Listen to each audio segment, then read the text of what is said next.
Assalamualaikum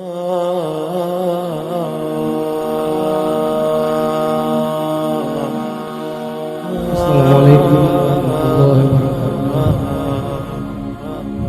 Baca pada pertanyaan tentang masalah fitrah.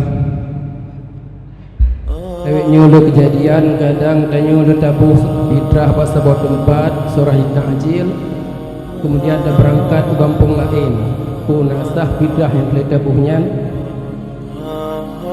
Pertanyaan yang kedua, apabila katanya dalam perjalanan menuju ke kampung sedangkan merumpuk mughrib pada ngarau, apakah wajib fitrah katanya?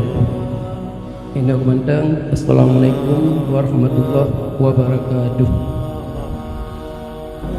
Yang menjadi masalah dari jamun ke yang kembali ke persoalan pujud nakal jakut dengan hanjut nakal. Kata fitrahnya salah satu amal ibadat yang memiliki dua sebab. Amal ibadatnya naik dua buah sebab, naik satu sebab. Contoh sembahyang luhur satu sebab. Sebab jih zawal, saya kata gelincir mata urut baru wajib luhur. Tak sembahyang luhur posiblah hanjut.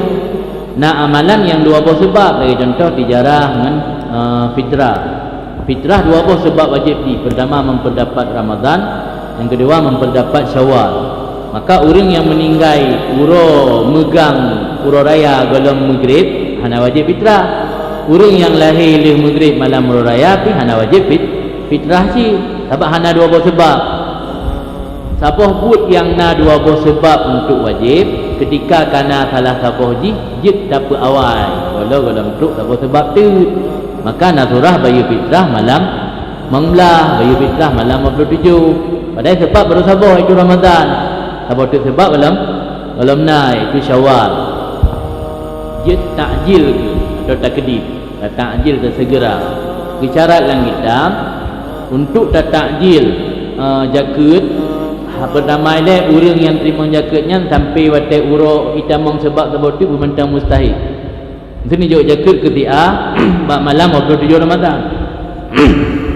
Kemudian ni malam 28 ni rumpuk mu tu sabo guni rumpuk mu akal dia orang bakir kan nya nak saya ke ron karena dia dah malam raya orang yang terimanya ke ron kali mustahil. Diji ta'jil lati salah satu sebab gesyarat bermantang mustahil orang terima jakutnya. Kemudian karena masalah nakal zakutnya na berbeza pandangan ulama, pendapat yang kuat haram nakal zakut. Maka watai tamang sebab yang kedua drone membantang bat tempat ni bayar jakut bila Ramadan. Timnya malam 27 ni bayar jakut hilang sah. Orang megang dua sigli nyamnya tadang berpendapat haram nakal, tapi payah bo jakut lain nakal. Tapi nya tadang berpendapat yang dibolehkan nakal, nauku. Nah pendapat kedua yang dibolehkan nakal. Nyan salah satu pendapat Ibnu Ujil Al-Yamani, malah Ibnu Hajar sendiri gedukung pendapatnya dan jid amal. Lam iyanah yang termasuk salah satu pendapat lain yang boleh ifta jid beramal. Ada pendapatnya, ada pendapat yang dibolehkan nakal zakut dari tempat kitanya tinggal. Berarti dah bayar zakut pak malam 27 ni yang kata wo kedai tempat lain ana uku sah. Kemudian ada pendapat yang membolehkan nakal. Jadi solusi ini untuk memudahkan ada pendapatnya. Manjid ada jid lam iyanah tulis yang termasuk pendapat lain yang boleh ifta. Tadi pendapat lain yang boleh iftak nak lebih masalah dalam kitab yang dah tulis. Pertama nakal zakut, yang kedua masalah tabayyun zakut ke firaurium. Termasuk masalah ilm hana tataswiyah di antara lele senin. Antara lele senin hana tak bersama bayi.